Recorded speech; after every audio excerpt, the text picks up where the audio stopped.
జగన్మోహన్ రెడ్డి పాదయాత్ర కని విని ఎరుగని రీతిలో ఉండబోతోంది. గతంలో చేసిన పాదయాత్రకు మించి ఉండబోతోంది. పాదయాత్రను అనేక మంది నాయకులు చేశారు. రాజశేఖర్ రెడ్డితో మొదలుకొని చంద్రబాబు నాయుడు చేశారు, నారా లోకేష్ చేశారు. కానీ జగన్మోహన్ రెడ్డి కనెక్ట్ అయినంతగా ప్రజలకు ఎవరు కనెక్ట్ కాలేకపోయారు. జగన్మోహన్ రెడ్డికి 151 సీట్ల మ్యాండేట్ ఇచ్చారంటే అర్థం చేసుకోవచ్చు ప్రజలు జగన్మోహన్ రెడ్డితో ఎంత బాగా కనెక్ట్ అయ్యారు. 2014-19 మధ్య తెలుగుదేశం కూటమి ప్రభుత్వం ప్రజలకు ఎంతో కొంత చేసినప్పటికీ ప్రజలు జగన్మోహన్ రెడ్డికి ఆ స్థాయిలో మ్యాండేట్ ఇచ్చారంటే జగన్మోహన్ రెడ్డి ప్రజలతో కనెక్ట్ అయినటువంటి విధానమే అందుకు కారణం. జగన్మోహన్ రెడ్డిని ప్రజలు ఓన్ చేసుకున్నారు, తమవాడిగా భావించారు, తమ సమస్యలు పరిష్కరిస్తారని నమ్మారు. అందుకే 151 సీట్లు ఇచ్చారు. అయితే ఆ మ్యాండేట్ ను జగన్మోహన్ రెడ్డి ఏమాత్రం పక్కన పెట్టుకోకుండా, విస్మరించకుండా ప్రజల తరపున నిలబడ్డారు, ప్రజల సమస్యలను పరిష్కరించారు.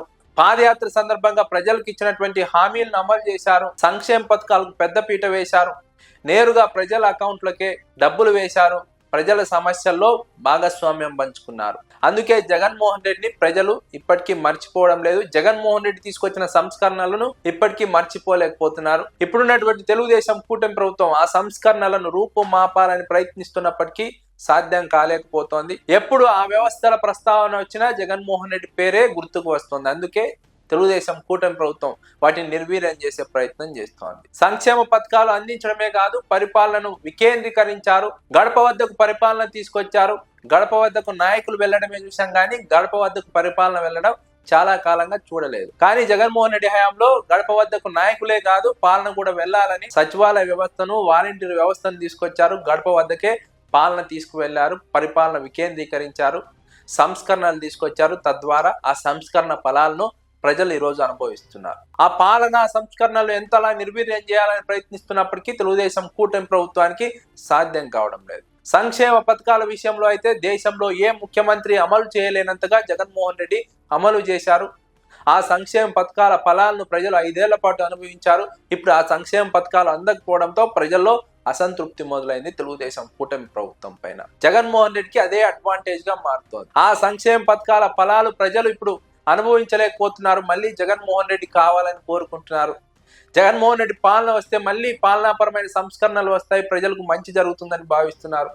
అందుకు తగ్గట్టుగానే ప్రజల్లో జగన్మోహన్ రెడ్డికి మద్దతు పెరుగుతోంది, గ్రాఫ్ పెరుగుతోంది. అయితే ఇప్పుడున్నటువంటి పరిస్థితులు ఎన్నికల్లో గెలవాలంటే సరిపోవు. ఇంకా జగన్మోహన్ రెడ్డి అనుకూలమైన పరిస్థితులు ఏర్పరచుకోవాలి. అందుకు తగ్గట్టుగా ప్రజల్లోకి వెళ్ళాలి, ప్రజలతో మరింత కనెక్టివిటీ పెంచుకోవాలి. గతానికి భిన్నంగా జగన్మోహన్ రెడ్డి ఎక్కువ మందిని కలిసే ప్రయత్నం చేయాలి. అందుకు తగ్గట్టుగానే వ్యూహాత్మకంగా ప్రణాళిక రూపొందించుకుంటున్నారు. 2017-18 మధ్య పాదయాత్ర చేసిన దానికంటే ఎక్కువగా జగన్మోహన్ రెడ్డి ఈసారి పాదయాత్ర చేయబోతున్నారు. ఎక్కువ కిలోమీటర్లు తిరగబోతున్నారు, ఎక్కువ పల్లెల్లోకి వెళ్ళబోతున్నారు, ఎక్కువ మంది ప్రజలను కలవబోతున్నారు, ఎక్కువ మంది బాధలను వినబోతున్నారు. తద్వారా ప్రజలతో అవినాభావ సంబంధాన్ని ఏర్పరచుకోబోతున్నారు. ఇది జగన్మోహన్ రెడ్డి విజయానికి సోపానంగా మారబోతుందని రాజకీయ విశ్లేషకులు అంచనా వేస్తున్నారు. జగన్మోహన్ రెడ్డి చేయబోయే పాదయాత్ర దేశంలో ఏ రాజకీయ నాయకుడు కూడా చేసి ఉండరు. ఆ స్థాయిలో జగన్మోహన్ రెడ్డి ఒక రికార్డును సృష్టించబోతున్నారు. ఆ పాదయాత్ర జగన్మోహన్ రెడ్డి అధికారంలోకి రావడానికి కీలకంగా మారబోతోంది. ఈ విషయాన్నే చాలా మంది రాజకీయ విశ్లేషకులు ప్రస్తావిస్తున్నారు. రాష్ట్రంలో ఉన్నటువంటి రాజకీయ పరిస్థితులు జగన్మోహన్ రెడ్డికి అనుకూలంగా మారుతున్నాయి. రాజకీయ వాతావరణం అనుకూలంగా మారుతోంది. ప్రజల్లో ప్రభుత్వం పైన అసంతృప్తి పెరుగుతోంది. ఈ నేపథ్యంలోనే జగన్మోహన్ రెడ్డి మొదట బస్సు యాత్రగా ప్రజల్లోకి వెళ్తారు, ఆ తర్వాత పాదయాత్రగా ప్రజల్లోకి వెళ్తారు. ఒక నాయకుడు ఈ స్థాయిలో ఇన్ని రోజుల పాటు ప్రజల్లో ఉండడం అంటే సామాన్యమైన విషయం కాదు.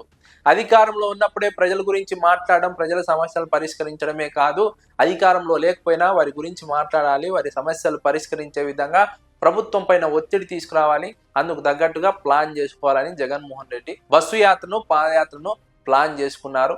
అంతకు ముందే పార్టీ కమిటీల నియామకాలు పూర్తి చేసి కార్యకర్తల్లో ఒక భరోసాను నింపి, ప్రజల్లో ఒక చైతన్యాన్ని నింపి బస్సు యాత్రగా, పాదయాత్రగా ప్రజల్లోకి వెళ్ళి జగన్మోహన్ రెడ్డి ఒక ప్రజా సమస్యల పరిష్కారానికి ఒక వేదికను తయారు చేయబోతున్నారు. ప్రజల సమస్యను వినబోతున్నారు. అధికారంలోకి వస్తే వాటికి ఒక పరిష్కారం చూపబోతామని ప్రజలకు ఒక నమ్మకాన్ని కలిగించే విధంగా, ఒక కనెక్టివిటీ పెంచుకునే విధంగా జగన్మోహన్ రెడ్డి వ్యూహాత్మకంగా ముందుకు వెళ్ళబోతున్నారన్నది జరుగుతున్నటువంటి చర్చ.